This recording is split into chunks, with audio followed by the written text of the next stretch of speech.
Stephen. Andrew. Fancy spending a quiet night inside number 9? Okay.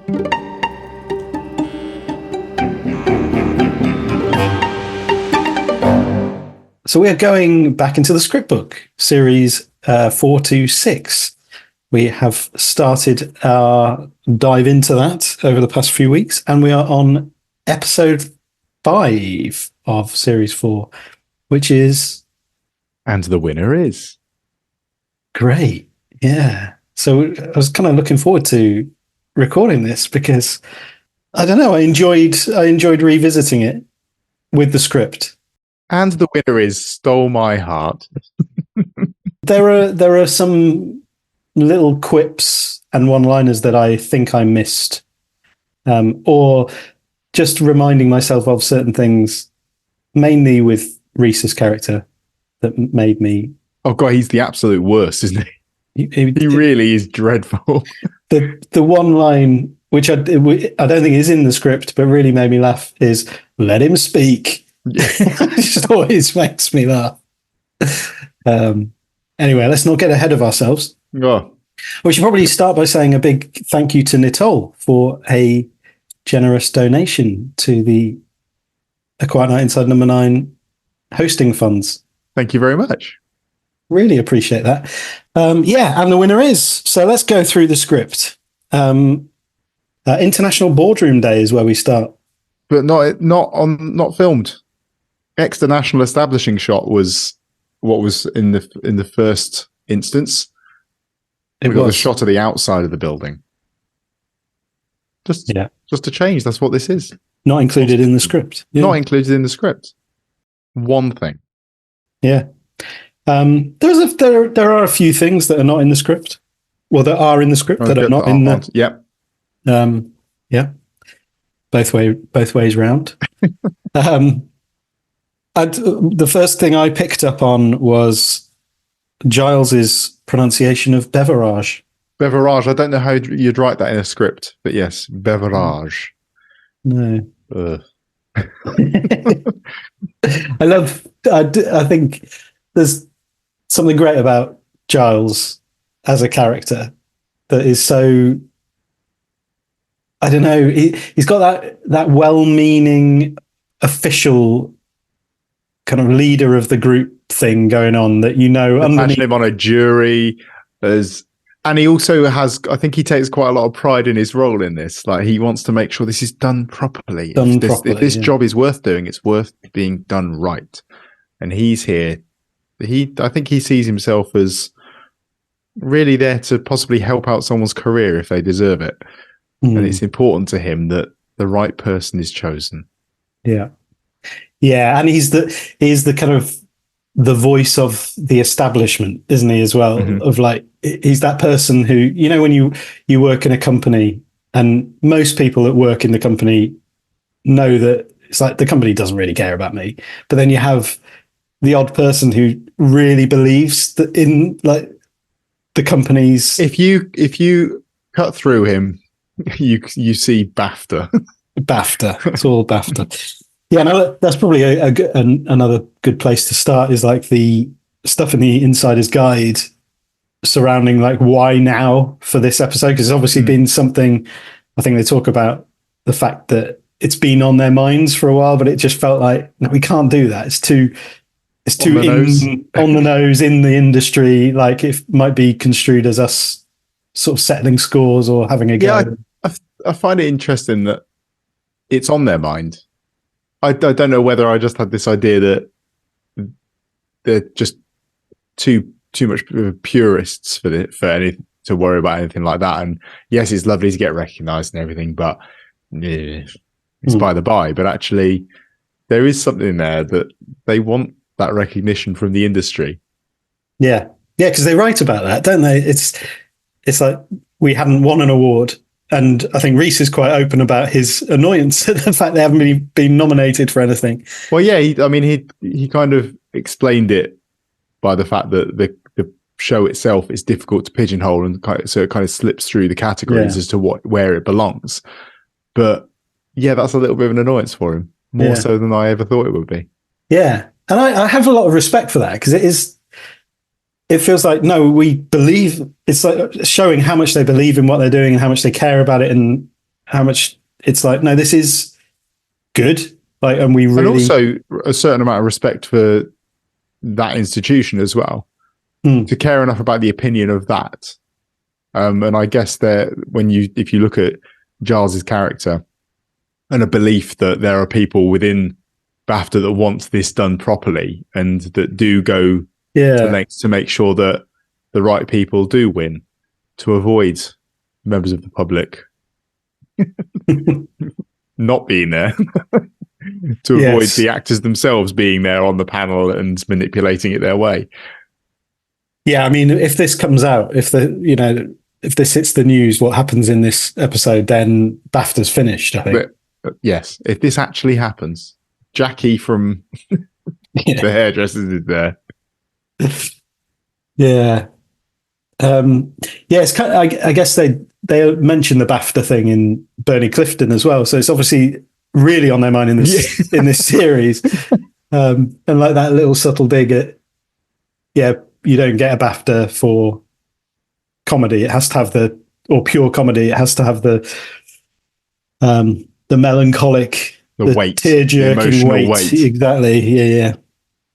And then that is what won the BAFTA. So it just shows, if you really want one, just go for it. Write for it. Specifically write stuff to win a BAFTA. Exactly. And if you need to change things to win a BAFTA, then change them. You don't need to have any integrity. Again, it's just beautiful moments in his character. Like, oh no, I do really believe it, but I seriously would change anything. Just please direct my program. Oh yeah. So I think some of the most of the lines that are cut are Rupert. Really, there's a lot of his lines that are in the script that didn't make it through. Kenneth Branagh maybe had something on. He needed to be out of there quick. Yeah, maybe he did. Yeah. And Paula. Their first interaction, where she says, we made a terrible war movie together in Prague. Or shot at peace. Yes, that's not mentioned, is it? No. Which is interesting because they then put his line, speak now or forever hold your peace. So he loses 2 mentions of peace within a couple of minutes of each other. Maybe can't say it. Maybe he's got a tremendous lisp. Maybe just Rupert, right. We'll take out peace. It's fine. Don't worry, Ken, it's fine. You can lose the peace. Maybe he burnt his tongue on the coffee that morning and it really hampered him. Speak now. Or forever hold your peace. Yeah, maybe that was it. Probably. Go. There you go. Mystery solved. That. Tick. Because that then goes into, there's a whole bit about phones, isn't there, that is dropped. Giles saying, very good. Can we all turn our phones off, please, so we have no distractions? The jurors fiddle with their phones. Gordon, I'll put mine on silent, but I can't turn it off. I'm waiting on some big casting news. Yes. June, anything you can tell us about? Gordon, not with you in the room. June, no. So that's all dropped, isn't it? Time. Any reason? I can only think, because actually with the amount of chunks of text that were lost, I do wonder how much of a strain this was time-wise. It's like they kind of went, you know what, that can go. We can just cut it, because I don't think it really added anything. There was nothing that sort of came along later from that. It didn't lead anywhere to anyone getting a phone call or anything like that. So it's kind of, I guess, it didn't affect. No. So you can chuck that out. And then the next thing I've got a note of is Gordon's line being changed when June was talking about the new talent. And Gordon changes his line from nothing she wouldn't do for a good review, June, to you've always been great at fingering the new talent. Yeah. Which is, that's pretty on the nose. There's not a huge amount of double entendre there. Like, no, I did wonder whether we were going to see something develop in June's character around kind of that. As a result of that line, I did wonder whether we were going down a path there where June had been romantically involved with a number of people that were up for this award. Yeah. But it didn't go anywhere. Kind of planted the seed there, and nothing came to fruition. No. Yeah. So and that was added. So it wasn't as if that. You know what this needs? A slightly more explicit accusation. The next thing that I've got was Gordon changing a line about accents. Yeah, I got that. Yeah. A line which absolutely made sense to change. Definitely. Doing Cockney, but it sounded like mainland China is what was in the script. Sounded like mainland China, but it sounded like Australian. Which does make a lot more sense because I can almost see how one would slip. They're a bit closer, yeah. And that gave Clive an opportunity to do it. Absolutely did. Reese wanted to do his best Australian accent. Apples, pears, and jellied eels. Was that improv? I don't know. Yeah, you wonder. That was almost as good. Did he try it in a Chinese accent first? Maybe. I don't know what that... I'm not going to... No, probably best not. Yeah, strange. I noticed that as it was. One of the things, again, picking up on Steve's trials, is the way that he leads the room. Because it's interesting, isn't it? Because when you watch things with like jury programs or films with juries in, and you have a jury that has to almost self-lead itself, it has to work out. Mm-hmm. Somebody almost takes the lead. I don't know if someone's appointed the facilitator or whether... The lead juror. I think they have to decide, don't they? I've never done jury duty. No, I haven't. It all just sort of has to happen organically. But he has a real trainer vibe, like Training Days, corporate trainer vibe where... Like the guy in the office. Yes. Yeah. And like I was picking up on, because in the script, obviously, he turns to Jackie and says, Jackie, as in, what do you think? Mm-hmm. But like a trainer, the question mark isn't that there isn't the inflex at the end. It's like a Jackie.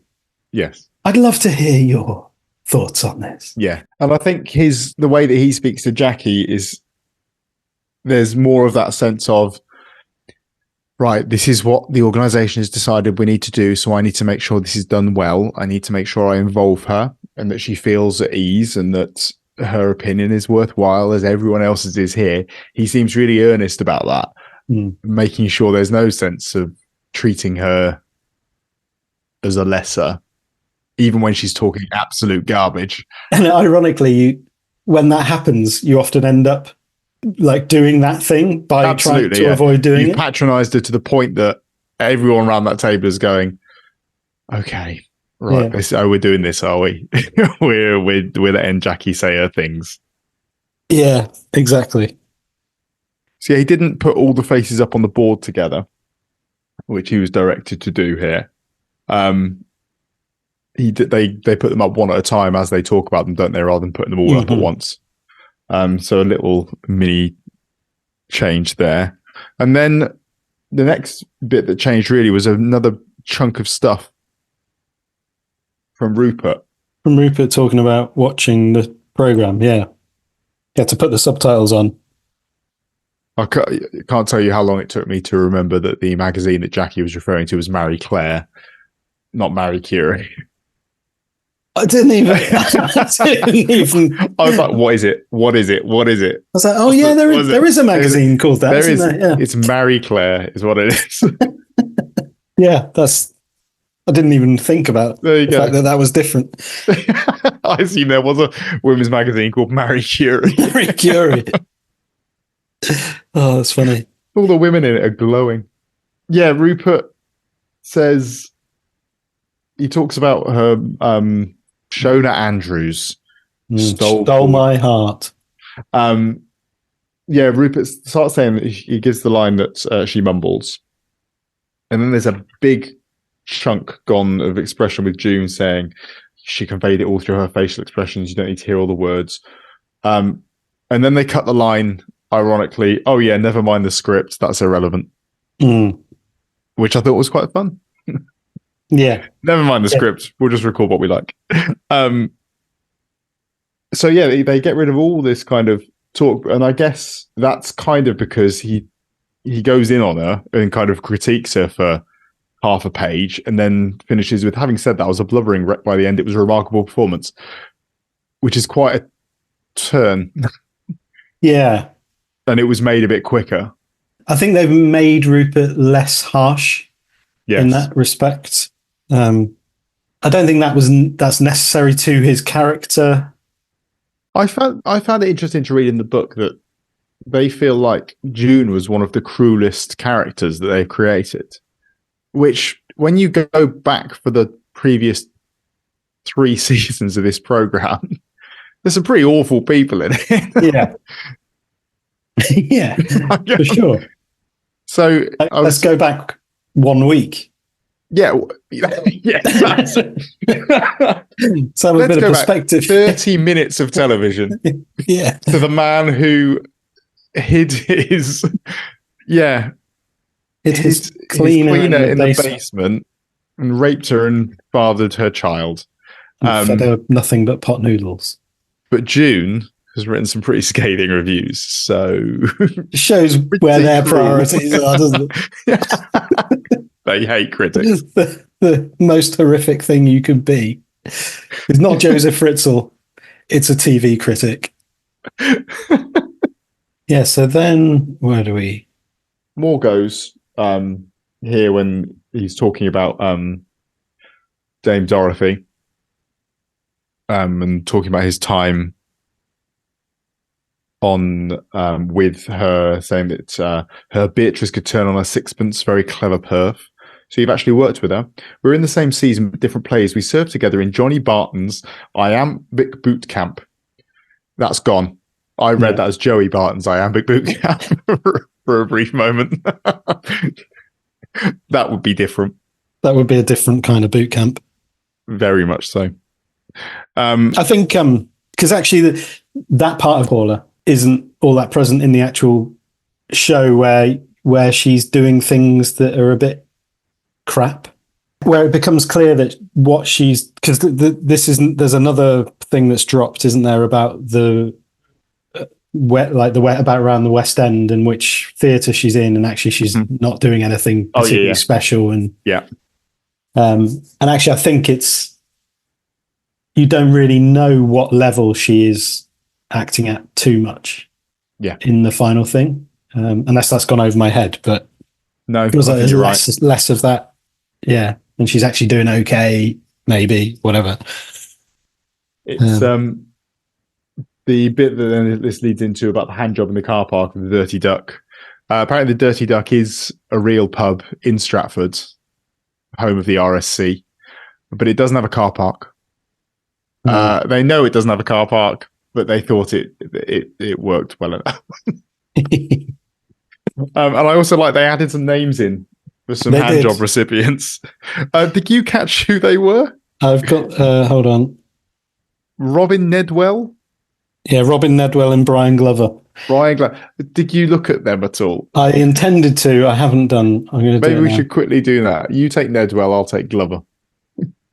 Brian Glover, actor and writer, was.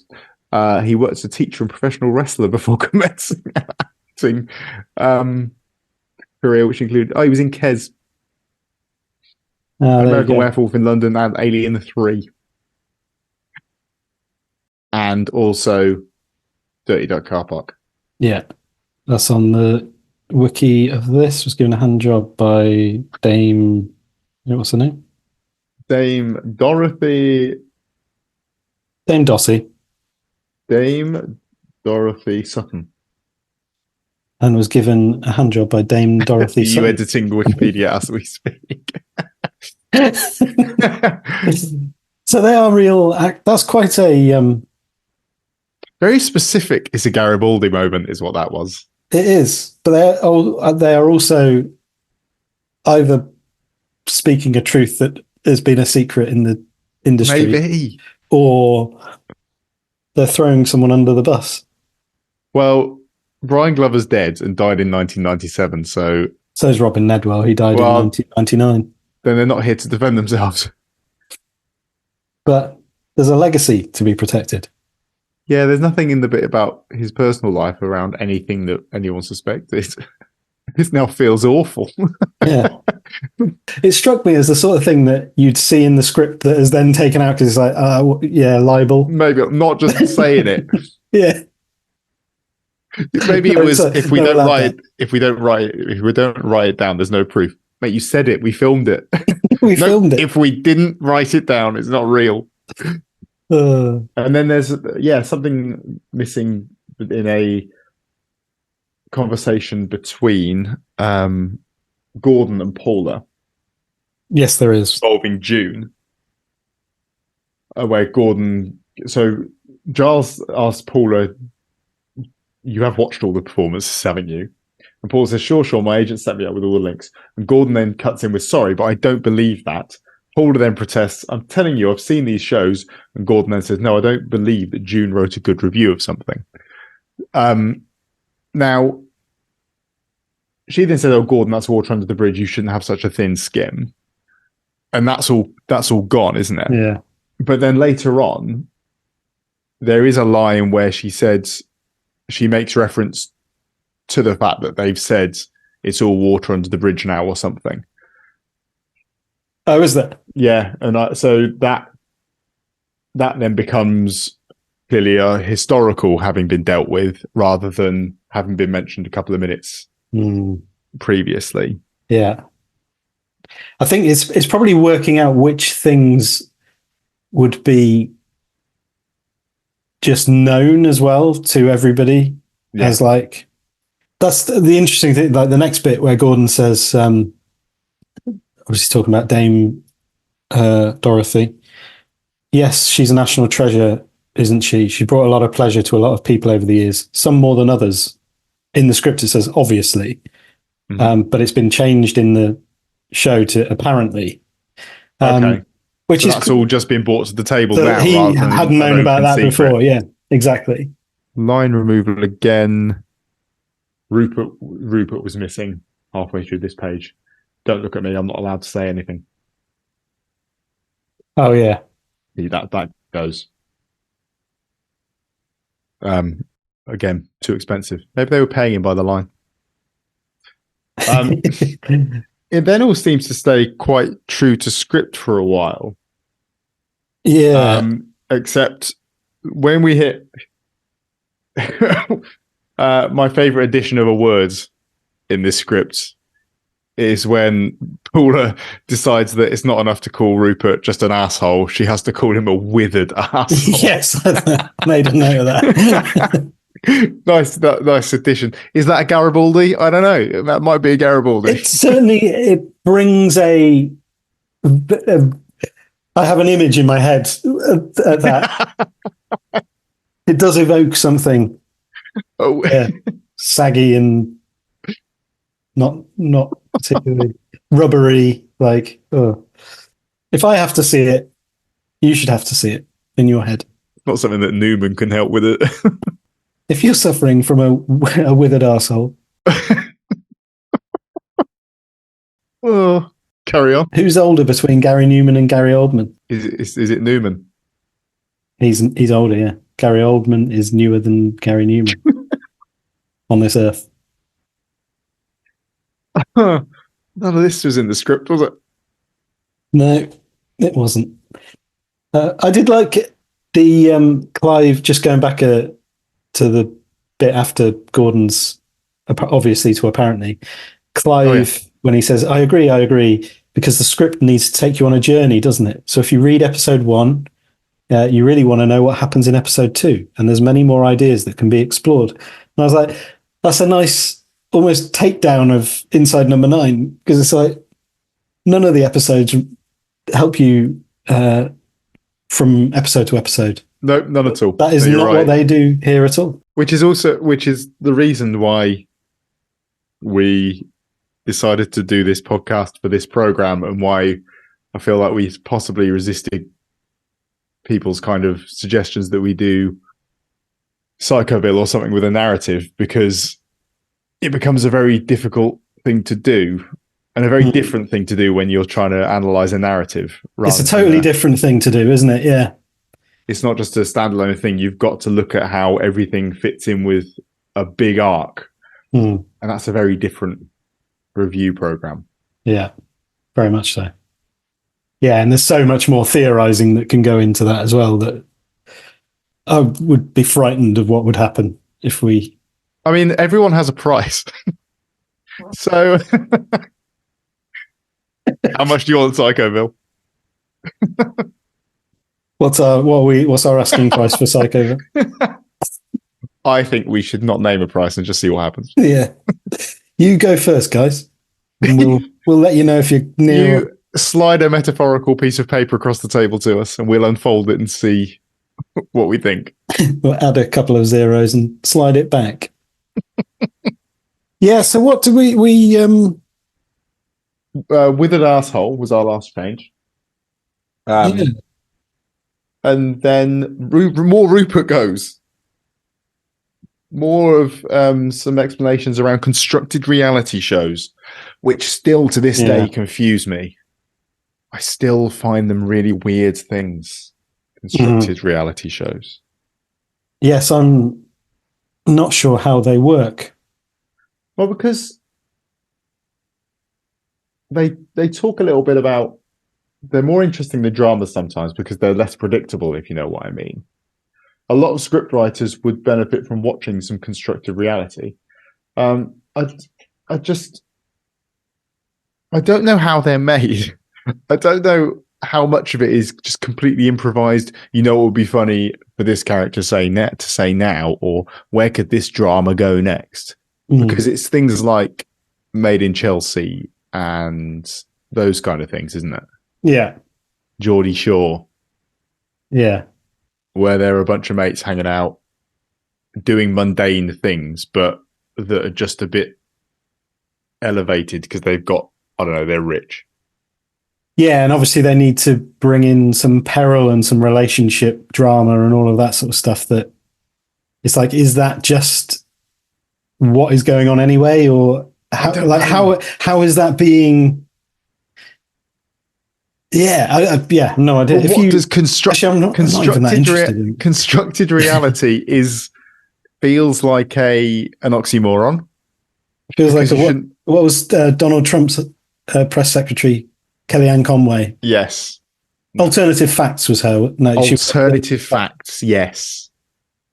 But people lap it up, but I don't know how many people think it's real. I don't think. Does anybody think it's real? I don't know. I was listening to something that was talking about the fact that what you enjoy, because you watch those sort of programs semi-ironically, and part of your enjoyment comes from the belief that there is someone watching it non-ironically. There's someone out there watching The Office thinking it's a real documentary, that David Brent's a real guy. Or is really rooting for Alan Partridge. But then in many ways, they are real. They are, yes. And that's fiction true. is it gives us truth through the lie.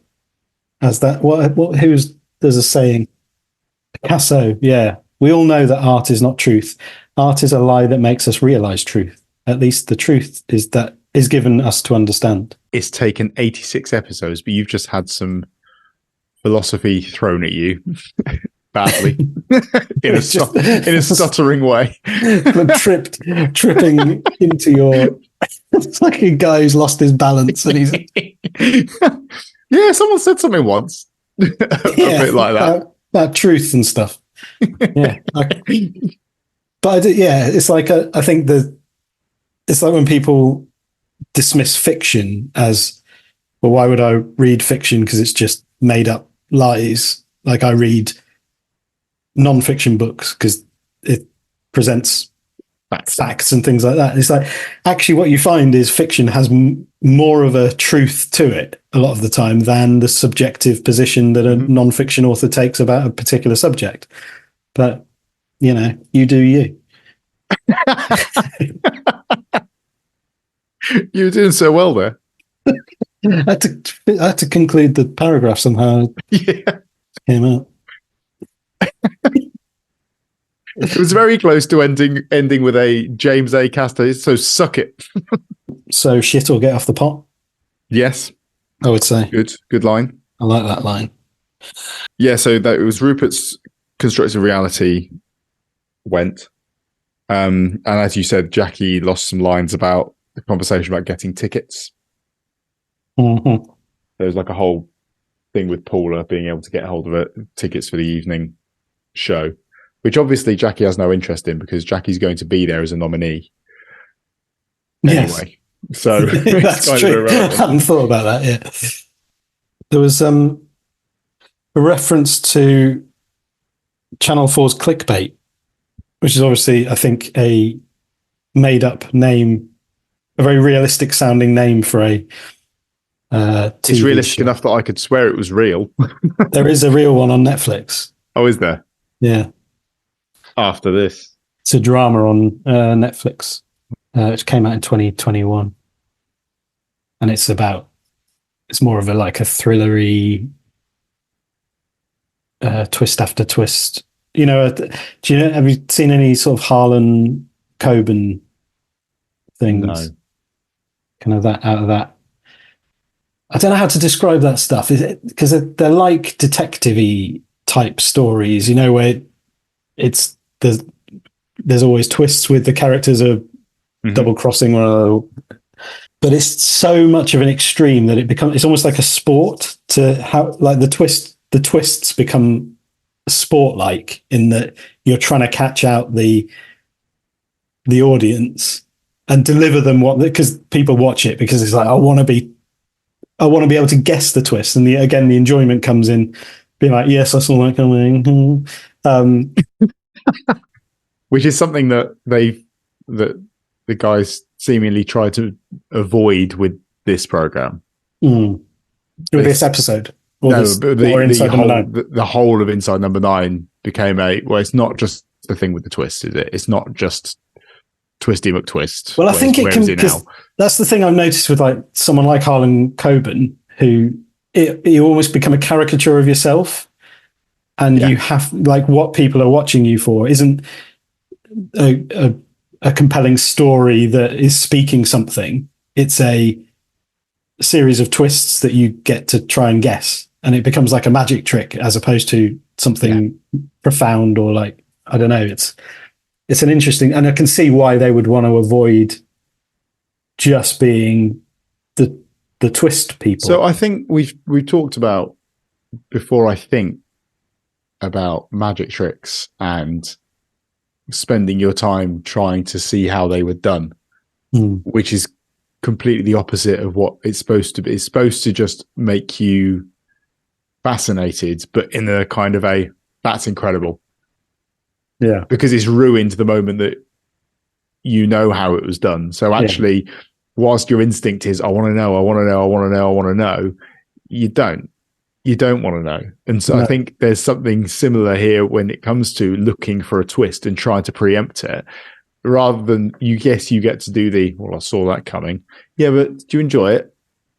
Yeah. Did you? Are you satisfied? Are you happy with yourself? Are you exactly? Yeah. Because, and that they tried to avoid people spotting this one. They were worried. They were worried because Adam Tandy apparently did. And so there was the concern that if people saw this too far off, they tried to keep Jackie quite back out of it, they said in the insiders, because they were worried that, and I guess there's some of the exchanges that disappear where she's just trying to make small talk. Maybe that was don't overdo it. Keep her as this very simple, one-dimensional character, because if you get the sense that she's trying to force things and force relationships with people on the jury too much, you're going to over-egg it. And maybe that was a response to Adam Tandy going, yeah, I saw it. Yeah. They didn't want people to see it. Yeah, I wonder what... Maybe it was just a script. He read it and went, yeah, it's going to be her, isn't it? Yeah. And it's the sort of thing that might be easier when you're reading the script to figure that out. because you're sort of probably looking for a, like with a whodunit, sort of a Poirot style. All the characters are in one place, and it's one of them is the killer. And it, like, when you see that scripted, you're probably able to. There's less misdirection in a script than there is on the screen. Yeah. So you have a rawer version of it. But I think the way that they Jackie's dialogue, I think she very subtly guides the conversation towards them coming to that conclusion. Yes, it's just sort of a gentle nudge in the direction she's trying to push it, isn't it? Yeah, because she's even really speaking up the other actors as well. So it's not like she's bad-mouthing them. She almost does what she needs to do to let the others bad-mouth them. She's kind of just throwing a little mini grenade in. Yeah. Every time. Yeah. Off you go then, guys. You decide. Yeah, exactly. When they're talking to her about how she won the competition, or what the competition was, and she said, I had to write a pretend review of a program. She's quite apt. Yeah. She shows Bake Off. And then there's at the end, is it at the end of that? Why have I written that down?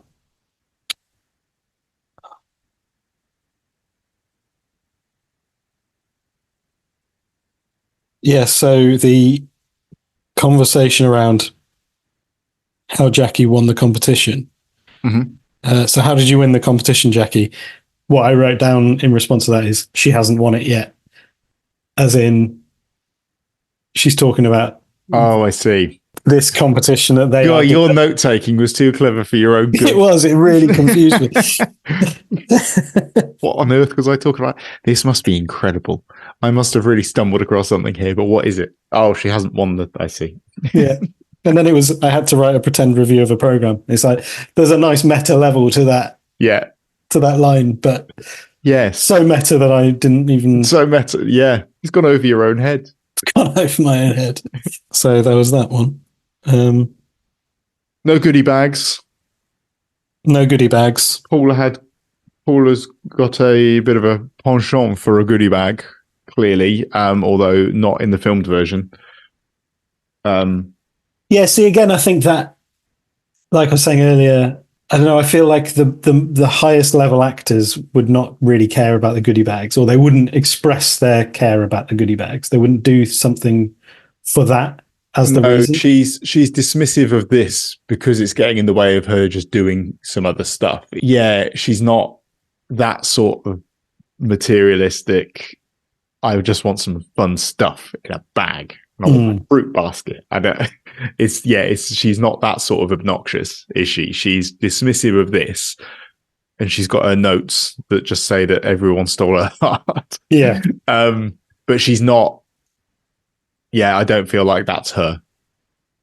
No, exactly. No, I don't. I think that is incongruent to who she is in the screen version. Yeah. Someone was pushed from having 40 to 50 years of experience. Yeah. Rupert has got 50 years. You don't want a professional opinion with 40 years of experience, is what it says in here, but it's 50 years of experience now. Which I don't know how old he is in this. When did he start acting? 50 years ago. Maybe he was a child actor as well. Yes, must be. Because he can't be... I guess if he's in his 60s somewhere. 60s, 70s, yeah. Okay.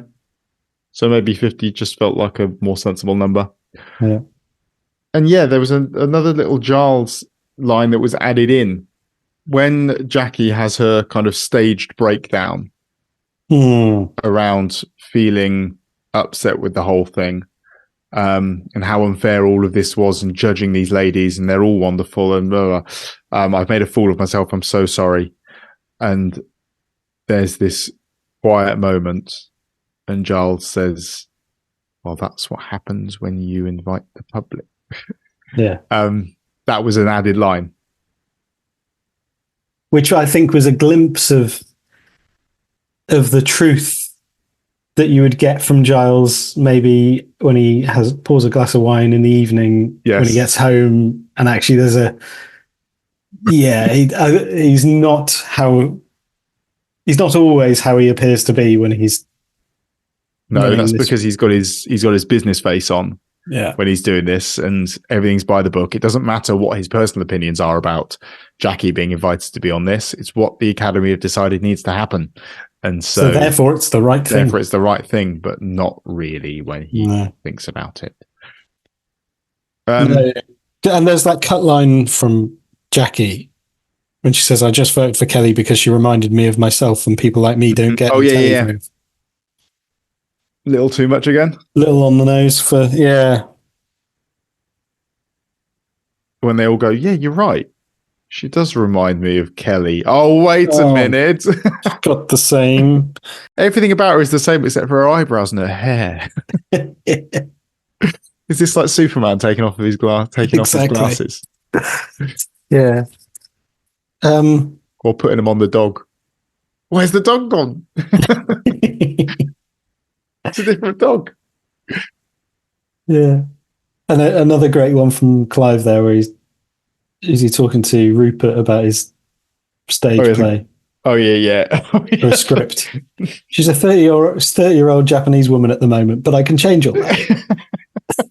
I just love how he just has no. He's awful. Oh, it's pretty. The little glances and stuff at Gordon while he's delivering his thoughts, and just the shameless change of tack when it's the judging of is it what was her name, Anna Adeyemi? Yeah. And he does. She's great. I love her. She's brilliant. Yeah. And then Gordon turns out he didn't. No, awful, dreadful, out of her depth. Yeah, she was. Well, and then Clive, yeah, I agree. You can see that. Wait a minute, you said she was brilliant a second ago. Well, I'm allowed to change my mind. I think Gordon made some very interesting points. Gordon Norris directs like a toddler with ADHD, and his show-off camera moves had me reaching for the paracetamol within the first 10 minutes. And that's when she says, like I say, water under the bridge. That's the one. That's the one from earlier. Oh, yeah. So a callback to a line that was cut. Yes. Interesting. Yeah, I must admit. So in the script, she removes fake teeth rather than fake eyebrows. It removes glasses, wig, and fake teeth. We now see that Jackie is Kelly. She's smiling. There it is. No, Giles, it's because I'm the best actress. And I must say, I don't like that end particularly because I don't know. It obviously has the. I don't know what's the is it? It's a bit reminiscent of things like Scooby-Doo. Yeah, Scooby-Doo. But like Tales of the Unexpected, when certain things have the reveal where the world outside doesn't matter. Because I'm like, you would wait until you've got clear of the building at least before you. Yeah, because everybody knows who she is. Okay, right. I want to offer you an alternative ending where she leaves the building, she gets in a car waiting outside. We then follow that car to her arriving home, walking in through her front door, and then taking off the wig and delivering that line. Fair point. That sounds ridiculous, doesn't it? That's another half an hour. She's stuck in London traffic. Fair point. Yeah, no, I suppose it's the. They've got a lot to cram in half an hour, mate. They do, and they've got to reveal this in the way that I'm just not sure it's the best way of revealing it. I'd like him to have walked back into the room while she's saying it, and then it just cuts. Yeah, no, that'd be all right. He looks at her. Chloroform. She chloroforms him. Yeah, tune in next week to see what happens next. That's not how this works. No, maybe that's right. Maybe some kind of nod to the fact that it's a really silly thing to do to take your wig off, but the audience gets to know that gets the reveal, so you get to know that she is Kelly. And then Giles comes back in and he's like, "Oh, you're Kelly." Do do do do do do do do. But this is an anthology. Then you get the then it's like a soap within a program about soaps. Then it's like a drama series of its own. Yes, with a cliffhanger. She's played the part beautifully, and it turns out that they're all judging this performance. The Russian doll, Inception. This is, up there with banging your head in the shower and it all being a dream. Yeah. We're taking a Dallas approach to the reveal on this. Yeah. Yeah, and then it sort of, pans out to the awards night, and actually they've just been watching this clip of this drama that she's been awarded for because and it's about the jury and etc. And it's interesting. So the number 9 is jury 9. Yes, it's not it's a conceptual not a room 9. It's a jury number. Yeah. There you go. Was this everything you hoped it would be? It wasn't, but it's I think it's everything that it could have been. Speaking of scathing reviews, don't leave that one. Leave that. I think as far as an episode of Inside Number 9 goes, like this one's, it's fine. It's still. That's a scathing review. It's fine. There's no such thing as a bad episode of Inside Number 9 in my view. You haven't used the word ham-fisted to talk about this one. No, because I don't think it's ham-fisted. As discussed, I don't think we've made the ending better. No. We've taken other than Giles coming back in and proving the point that it's a really silly thing to do to take your wig off at that point while you're still in the building. Like, really, I think you mean really hard. So I would like a nod to that. You'd like them to write an ending that makes their ending seem ridiculous. Yeah. That's a dreadful idea. But then it would just make the point to her that because she thinks she's being all like, I'm so clever. I feel like it would undermine the episode. Do you think? I think it would elevate it. Do you feel that all things would be improved by like a fourth wall break or something that suggests, we know you're going to find the hole in this? No. I watched Barbie a couple of days ago. Oh yeah. For the first time. There was a good one of those in there where they were talking about when Barbie was having a breakdown about not being beautiful anymore. And they popped up with just a note to the filmmakers here, casting Margot Robbie in this part when you're trying to get this point across was probably not a great idea. I thought that was fun. A fun little fourth wall break. I didn't like that fourth wall break. Did you not? No. No, why not? Because it undermined the point of the film. But they made a point of it undermining. This is what you just said you want to happen.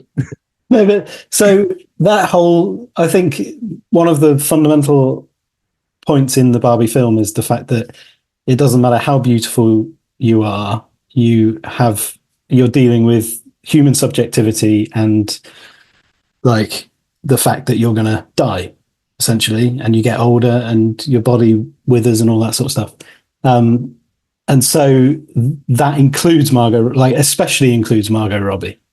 But it's very easy to say it when you're Margot Robbie. It's very easy to say all of those things from that position.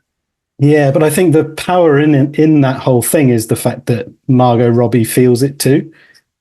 Because feels what she's going through, because it's very easy to project onto someone like, because I think the audience projects that onto someone like that, and they don't allow them to have their human subjectivity because, oh, she's so beautiful. It's a bit like, well, he earns that much money, so it doesn't matter that he gets death threats. Like all of the way that we dehumanize people with but you're so beautiful. Like, what's that?